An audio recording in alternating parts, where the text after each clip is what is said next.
বারবার ঘড়ি দেয়, হুজুরের খুতবার বয়ান একটু লম্বা হয়ে যাচ্ছে, বারবার হুজুর টাইম মতো নামাজ পড়লে ভালো হয়। বিদেশের থেকে ছেলে 22,000 টাকা দামের ঘড়ি পাঠাইছে, সিকো 5 সোনালি, তামান সিঁড়ি দেখাতে হবে তো। হুজুর ঘড়ি আছে আমার কাছে। হুজুর একটা উচরে দেখা, আমারও একটা আছে। এক এরকম নতুন ভদ্রলোক লাঠির মাথায়, যাতে হ্যান্ডলাঠি না, লাঠির মাথা, ছেলে বিদেশের থেকে বেশি স্বর্ণ পাঠাইছে, তা এখন লাঠি বানাইছে, তা লাঠির মাথা বান্ধাইছে সোনাই দি। এখন এই লাঠির যে মানে স্বর্ণ দিয়ে বাঁধাইছে, ওটা তো মুঠির মধ্যে থাকে, অত আর দেখা যায় না, মুঠির মধ্যে থাকে। মাছ কিনতে যাইয়া যাইলে রে ওই সোনাও দেখাতে হবে, আবার মাছের দামও শুনতে হবে। লাঠিরে গুঁড়োই ওই স্বর্ণওয়ালা টুকু মাছের পর দিয়ে এরকম জুলুসের কাছে, এতনি এতনি মছলি কেতনি কেতনি কিমত, এই মাছ কয় টাকা দাম, ও আদ্যে দেহালিত হয়, তুমি লাঠি গুঁড়োই দেখাও কেন? যাইলে আবার ওই লক্ষ্য আছে যে লাঠির মাথায় সোনা দিয়ে বান্ধানো, ওর দাম তো সোনা মাকসাদ নয়, লাঠি সোনা দেখানো উদ্দেশ্য। জাইলিয়ার আবার সামনে দিয়ে সাইড দিয়ে যা সোনা দিয়ে বান্ধানো, ও বেক্সিমের একটা 20 রুপিয়া। তোর তো ওই জায়গা শোনা, আমার দাঁতেও শোনা। মসজিদে বসে ইমামরা ঘড়ি দেয়, হুজুর হুজুর নামাজের টাইম হলে টাইম নামাজ পড়েন। ইমাম সাহেব আমার কাছেও একটা আছে, আমার দাম 30,000 টাকা। টাইম আমি জানি, টাইম মতো নামাজ পড়াইলে তুমি দুদু এক রেখা ফেল করতে, একটু আজ লম্বা করছি বিদায় তুমি পাইয়ে গেছো। বলো কথা কও কেন? মসজিদে ইন্তজারুস সালাত লিস সালাত কাস সালাত, নামাজের জন্য অপেক্ষা করে চুপ করে বসে থাকলেও ইন্না তাই না কুল হুজে 2 রাকাত নামাজ পড়লে যাই নাকি, নামাজের অপেক্ষায় চুপ করে বসে থাকলেও ওই পরিমাণ টাইমে 2 রাকাত নামাজের নেকি আল্লাহ দিতে থাকে। এত বিরক্ত ঠায়কা, বিরক্ত থাকার কারণ আছে, কারণ বিড়ির নিশা এসে গেছে, সহ্য করতে পারতেছে না। জালনার কাছে যে বসে কিরা যেন রাস্তা দিয়ে যাওয়ার সময় দুমো একটু ছাড়িয়ে দিয়ে গেছে, তাই নাক দিয়ে একটু টাইনি কিছুক্ষণের জন্য একটা ভাব দেশে। ওরা মসজিদের মধ্যে তো ভালো ঠেয়ার কথা না। আয়াতুল কি দেখি করছি তা আল্লাহ জানে। আয়াতুল মুনাফিকে সালাসা, খেয়াল করেন, হুজুর বলেন মুনাফিকের আলামত 3টে। কয়টা? কবে না একটু মুনাফিকের আলামত, মুনাফিক চেনেন না? মুনাফিক চেনেন তো? মুনাফিক শব্দ, এ মুনাফিক চিনতে আলামত কয়টা? 3টা। 1 নম্বরে ইজা হাদ্দাসা কাযাবা, কথায় কথায় মিথ্যে কথা কয়। এত বড় বাগড়ি, 3 খাঁচা যে বাগড়ি বান্ধা, এই বিশাল যুব্য একটা গায়ে, তবলিগিতে আইছে, এত বড় দাড়ি, দাড়িতে মেহেদি লাগানো, গাড়ির উপরে যায় না, বগলে দস্তারখান, 500 দানাত তসবিহ খটাস খটাস করে মারতে তালে, আবার কথায় কথায় মিথ্যে কথা কয়। আছে না এরকম ভালো ভালো আল্লাহওয়ালা? এটা মুনাফিক। এটা কি? ওয়াইজা তাকাল্লামা ফাজারা, কি বলা হয় আয়াতুল মুনাফিকের সালাসা, ইজা হাদ্দাসা কাযাবা, ওয়াইদা ওয়াদা আকলাফা, ওয়াদা করে খিলাফ করে। 2 আছে না নাই? ওয়াইজা তুমিনা খান, মুনাফিকের আলামত, ওর কাছে আমানত রাখলে খেয়ানত করে বসে, নো টক বাট উস্কুত, কথা হবে না, আইসে গেছে করে দিয়ে যাই, যা পড়ছিলাম তার একদিন কবর লাই বাসায়, আজকে ও থাক, ওগুলো থাক। 3 নম্বরে হলো ইজা তুমিনা খান, তার কাছে আমানত রাখলে খেয়ানত করে। মসজিদের কেশিয়ার, মাদ্রাসার মুহতামিম সাহেব, মাদ্রাসার কেশিয়ার, প্রতিষ্ঠানের কেশিয়ার, ওয়ার্ডের মেম্বার, ওয়ার্ড ইউনিয়নের চেয়ারম্যান, যাদের কাছে জাতির আমানত, যাদের কাছে জনগণের আমানত সংরক্ষিত আছে, খুব অ্যালার্ট থাকবেন।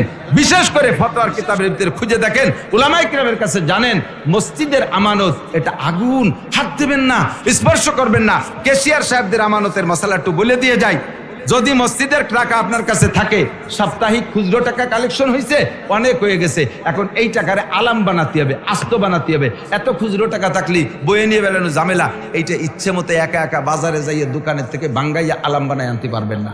এর জন্য কমিটির লোকের পরামর্শ নিতে হবে।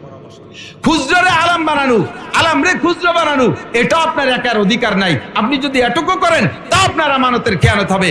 সেখানে আমাদের দেশের মসজিদের কেশিয়ার সাহেবরা মসজিদের টাকায় দিয়ে মাইয়ে বিয়ে দেয়, মসজিদের টাকায় দিয়ে ছেলে বিয়ে দেয়, মসজিদের টাকায় দিয়ে নিজে বিয়ে করে, মসজিদের টাকায় দিয়ে ছেলেরে মুসলমানি দেয়, মুসলমানির অনুষ্ঠান করে। পরে এসে কয় হুজুর আবারও ডাক্তার আনা লাগবে। ক্যা? গত বছর মুসলমানি দিচ্ছে, মুসলমানি টিহি নেই, আবারও দিতে হবে। ক্যা টেক পেকা, তুমি মসজিদের চাই দিয়ে ছেলে মুসলমানি দিস, ওইটাই নাকি? হুজুর মাইয়ে বিয়ে দিছিলাম মসজিদের টাকায় দিয়ে, তাই 100টাই 3 চিল্লে ভাটাই দিছে, 3 তালাক দিয়ে বাড়ি। মসজিদের টাকা দিয়ে মাইয়ে বিয়ে দিছিল, বিয়ে টেকবে না। মসজিদের টাকা দিয়ে নিজে বিয়ে করছিস, বউতি তোরা ডিভোর্স দিয়ে চলে যাবে। মসজিদের টাকাতে দোকানের ক্যাশ বানাইছো, দোকানে আগুন লাগবে। মসজিদের টাকাতে ঘরে ছাদ দেছো, ছাদের পর ঠাঠা বড়ি শেষ হয়ে যাবে। এটা ইন্নামা ইয়াকুলুনা ফি বুতুনিহিম নার, আগুন খাওয়ার মতো, আগুন খাওয়ার মতো। ওয়াইজা তুমিনা খান, আমানতের খেয়ানত করে মুনাফিক। এরপর আরেকটা হলো ওয়াইজা তাকাল্লামা ফাজারা, কথায় কথায় ফাটার মতো কাজায়, গালাগালি করে বকানি দেয়। এই বাংলাদেশের যত বড় নেতা বড় হওয়ার জন্য বেশি বকাবকি শিখতে হবে। ধমাধম করে পাঠার মতো 8টা-10টা মারিয়ে দিতে পারলি জনগণ ভয়তে কাঁপতে, বাবা বাগা নেতা। অথচ আল্লাহ নবীকে ওটা ফাসেক। ওটা কি? ওটা ফাসেক। একটু না, ওটা কি? যেই নেতা বকাবকি করে ওই নেতাও ধরে ফাসেক। যে বকাবকি করবে সেবাবুল মুসলিমে ফুসুক ওয়া কিতালুহু কুফর, মুসলমানকে গালি দেওয়া কবিরা গুনাহ, এর কারণে ফাসেক হয়ে যায়। মানুষকে অকথ্য ভাষায় গালাগালি কাজাকাজি করে, 3টে কথা কলে 2 দেয় গালি আর ফাঁকে একটা কয় কথা, এটাও মুনাফিক। এরপরে 4 নম্বর আরেকটা কয়, এদিক তাকান, কষ্ট হচ্ছে। কি বলে? ইজা হাদ্দাসা কাযাবা ওয়া ইজা ওয়াদা আকলাবা ওয়া ইজা তুমিনা খান ওয়া ইজা তাকাল্লামা ফাজারা, আমানতের খেয়ানত করে, মিথ্যা কথা বলে, ওয়াদা খিলাফ করে, আর কথায় কথায় গালি দেয়। 4 দিয়ে আরেক হাদিসে মিলেই বলছি। আরেকটা হাদিসের মধ্যে আসছে, হুজুর কয় মুনাফিকের আরেকটা আলামত হলো, হবো নাকি? বলবো? বিরক্ত হচ্ছেন? গায়ে পড়তেছে একটু বেশি নাকি তো বুঝতে পারছি। যার মধ্যে থাকে সে অপারেশন হয়ে যান, পরিষ্কার হয়ে যান। রোগ না থাকলে তো অপারেশন হবে না, অসুবিধা কি? 5 নম্বরটা হলো হুজুর বলেন মুনাফিক মসজিদে যায় সবার পিছে, আর মসজিদে থাকতেছে না, বেরোনোর জন্য গায়ে জ্বালা ধরিয়ে যায়। কোনো মতে সালাম ফিরেলি নেজ গোটায় দৌড় শুরু হয়। জুমার দিন সুন্নত 4 রাকাত বাদ আর জুমা পড়ে না, আছে না? এরকম যেগুলো এরকম বেরোয় যায় তাদেরকে দেখে বুঝে ফেলবেন এটা মুনাফিক। এটা কি? মুনাফিক না হলেই থাকতে না। আর মুনাফিক বাছাই করা উলামায়ে কিরামরে বলে, এদিক তাকান, উলামায়ে কিরাম আপনাদের জানা নাই তা বলছি না, স্মরণ করাই দিয়া জানে বলছি। উলামায়ে কিরামরে কোনো ওয়াজ করি না, বাস জাস্ট একটু মুজাকারা, তাজকিরা, আলোচনা। আরেকটা মুনাফিক চেনার জন্য আরেকটা আলামত হলো, যেই লোকটা ফজর বা 5 ওয়াক্ত নামাজের পরে, খেয়াল, 5 ওয়াক্ত নামাজের পরে, সব নামাজ শেষ হয়ে যাওয়ার পরেই, সুন্নত ফরজ সব শেষ হয়ে যাওয়ার পরে 5 ওয়াক্ত নামাজের পরে সূরা তাওবার শেষ আয়াত 7 বার করে পড়বে। সূরা তাওবার শেষ আয়াত 7 বার করে পড়বে 5 ওয়াক্ত নামাজেই। ওই লোকটার এর বিনিময়ে কয়েকটা লাভ আছে। 1 নম্বরে আল্লাহ তাআলা এর বদৌলতে তাকে হায়াত লম্বা করে দেয়। 2 নম্বরে আসমান জমিনের ভিতরে যত মখলুকাত আছে সবাই তারে ভালোবাসে। এদের ভালোবাসার কারণে আল্লাহ ভালোবাসে। এরপরে হুজুর বলেন ওই লোকটারে ভালোবাসে না একমাত্র মুনাফিক ছাড়ার কেউ না। তারে যারা ভালো না বাসে তার বুঝতে আর বাকি থাকবে না, ওইটা মুনাফিক। ওইটা কি? মুনাফিক। এই সূরা তাওবার শেষ আয়াত যারা রেগুলার আমল করে, হায়াত বেড়ে যায়, আল্লাহ সুস্থ রাখে, আসমান জমিনের নিচে সমস্ত ফেরেশতারা তারে ভালোবাসে, আর মুনাফিকরা খালি তারে ভালোবাসে না। তাহলে আপনি যদি এই আমল করেন আর আপনারা যদি কেউ ভালো না বাসে, আপনি অনায়াসে বুঝবেন ওটা মুনাফিক। আর মুনাফিকের কাছে আমার ভালোবাসা পাওয়ারও দরকার নাই। কথা কয় না? মুনাফিকের ভালোবাসা পাওয়ারও দরকার। মনে আছে নাকি? 3 নম্বর আমল কোনটা কইছি? গদা অবতাকারা, কাছে কাছে এসে বসবেন, কাছে কাছে এসে বসবেন। এবার যুবকরা শুনে নাও, ছোটরা শুনে নাও, তোমরা কালকে যাই আগ কাতারে বসে এই ফজিলতটা নিয়ে নেছো। এর মধ্যে মুরব্বী যারা আগে এতদিন বসতো তারা আইছে, সংকেত মঙ্কেত দিক আর না দিক তুমি আড়ে আড়ে টের পাইছো যে বড় কাকা আইছে, বড় কাকা আসছে। তারপরে সভাপতি সাহেব আসছে, তুমি টের পাই কাকা কাকা আসেন, কাকা কাকা আসেন, এই কয়ে বসাই দিয়ে তুমি দ্বিতীয় কাতারে চলে গেছো। তুমি ওখান থেকে ফজিলত জানিয়ে নেছো, এবার কাকারও নেওয়ার সুযোগ করে দেছো। কাকা কিন্তু সংকেত দিনে বলেও নাই, তুমি এই ফজিলতটা নিয়ে দ্বিতীয় কাতারে গেছো। এর দ্বারা তোমার আলাদা একটা লাভ হয়ে গেছে, একরাম করছো। এর নাম কি? একরাম। আর একরামুল মুসলিমিন, একরামুল মুসলিমিনের ফজিলত হলো, তবলিগে তো শুনেছেন, 10 বছর এতেকাব করলে যেই নেকি, এই নেকি আল্লাহ তাআলা তোমারে দিয়ে দিয়েছে। এরপরে তুমি এইভাবে ঠেলা খাতি খাতি 30 নম্বর কাতারের ওই পাশে চলে গেছো। প্রত্যেক কাতার ছেড়ে দেওয়ার সাথে সাথে 10 বছর করে এতেকাফের নেকি পেয়েছে। এবার আপনি যেন আবার যাইয়ে কন্যা, এই তুই কাতার ছাড়িয়ে দিয়ে সরিয়ে আমার ওখানে বসতি যা 10 বছর এতেকাফের নেকি নে, এ করলি সে পাতি পারে, কিন্তু তুমি জিরো, তুমি পাবা না। সব দিক খেয়াল রাখো। কয়টা হয়েছে? 3টে না? 1 নম্বরে গোসল, 2 নম্বরে পোশাক, 3 নম্বরে আগে আগে মসজিদে যাওয়া, 4 নম্বরে ইমামের কাছাকাছি বসা। মনে আছে? 5 নম্বরটা হলো ওয়ালাম ইয়ালগা, মসজিদের মধ্যে বসে কোনো বাজে কথা বাজে কাজ কিচ্ছু করতে পারবে না, একবারে সাইলেন্ট, মুখে খিল মারিয়ে গোসলের থেকে নিয়ে বাসায় যাবেন তাও কথা বলবেন না, কমপক্ষে বাসার থেকে রওনা দিয়ে আসার পথকের সাথে সালাম ছাড়া কোনো কথার দরকার নাই, চুপ করে এসে মসজিদে বসবেন, নামাজ পড়ে বেরোয় চলে যাবেন, কোনো কথা বলবেন না। হ্যাঁ, মসজিদের জরুরি প্রয়োজনীয় ধর্মীয় কোনো কথা প্রয়োজন হলে সেইটুক প্রয়োজন সাপেক্ষে বলবেন, মসজিদে যে খুসা মারা ঠেলা মারা হিট মারা কথা কবেন না, কথা কয় না, খেয়াল করে না, এই নড়াচড়া রেখেন, কোনো মুখস্থ আরো দুইয়ে খাতি পারবা আল্লাহ বাসারে। তোমরা একদিন বক্তা হবে না, পড়িয়ে লিখে বক্তা হওয়ার দিন শেষ হয়ে গেছে, শুনিয়ে শোনা উল্ল হয়ে যদি 2-4 দিন করতে পারো। মোবাইল এসে গেছে দেশে, পড়ালে হয় আহিয়ালা বাস হয়ে গেছে, মাদ্রাসা স্কুল কলেজ সাই গোষ্ঠীতে শেষ করে ফেলে দিচ্ছে মোবাইলে। আল্লাহ, আমরা যতটুকু বলি তা ওই মোবাইলের আগের থেকে শেখা, মোবাইল আসার পরে আমাকেও মাঠ হয়ে দিচ্ছে, এনার কিতাব দেখতে মনে চায় না, মোবাইলের ভিতরে আলাদা ইন্টারেস্ট, একটু মুখস্থ রেখে। 5 নম্বর ওয়ালাম ইয়ালগা, মসজিদে যাইয়া গত বছর কমিটির উন্ডা ছিল, এবার কমিটির রদ বদল হয়েছে, উন্ডা কমিটিতে নাই, এবার যাইয়ে মসজিদে খালি ভুল পায়, যাই কি ব্যাপার ফ্যান করে না কা, এইটুক কইছে, বেশি নাই, একটু গুড় মাহাই দিছে, কি ব্যাপার ফ্যান করে না কা, আল্লাহ, তেমন কিছু না কই নামাজ শুরু হয়ে গেছে। আর একজন কই উঠছে, ও কি কলরে, এর মধ্যে আরেকজন তো ঠিকই তো কইছে, কি ঠিক কইছে, এই ঠিক হলো আর কি কলো, এই কি নিয়ে জ্ঞান জামাই ও পাশে 3 জনের দাঁত ভেঙে গেছে, উনি কিরাত লম্বা করছে, সালাম মুঠে ভিড়েই না, তুমি পাবা না এই ফজিলত যা কবর টু পরে, ও তুমি পাবা না। কি ব্যাপার, কালকে মাগরিবের নামাজ পড়তে পারি না, মশার কামড়ে কয়েলের টাহা নাই, কমিটি হইছো,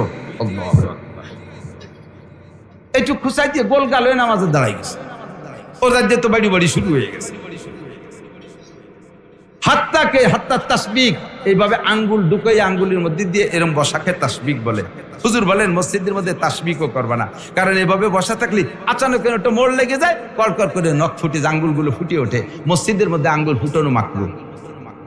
ঠাস করে হাঁটু ফেলাইয়া সিজদা দিয়ে মসজিদের ভিতরে আওয়াজ করা মাকরু, জোরে হাত ফেলায় সিজদা দিয়া মাকরু, গামছাই দিয়ে বাড়ি হচ্ছে ঠাস ঠাস করে বাড়বে মসজিদ ঝাড়ু দিচ্ছে মাকরু।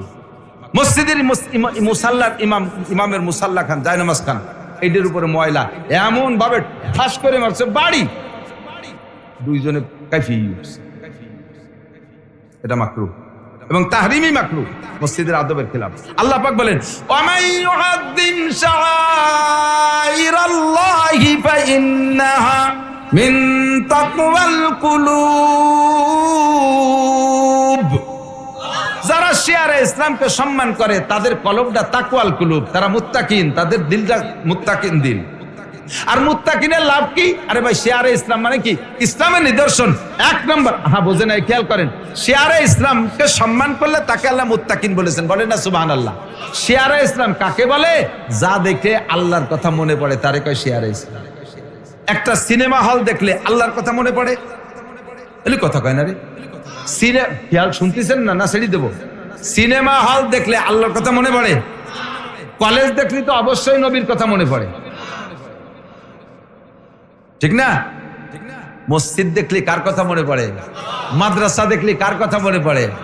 টুপি দেখলে নবীর কথা মনে পড়ে, কোরআন শরীফ দেখলে আল্লাহর কথা মনে পড়ে, হাদিস দেখলে নবীর কথা মনে পড়ে, একে বলা হয় শিয়ারে ইসলাম।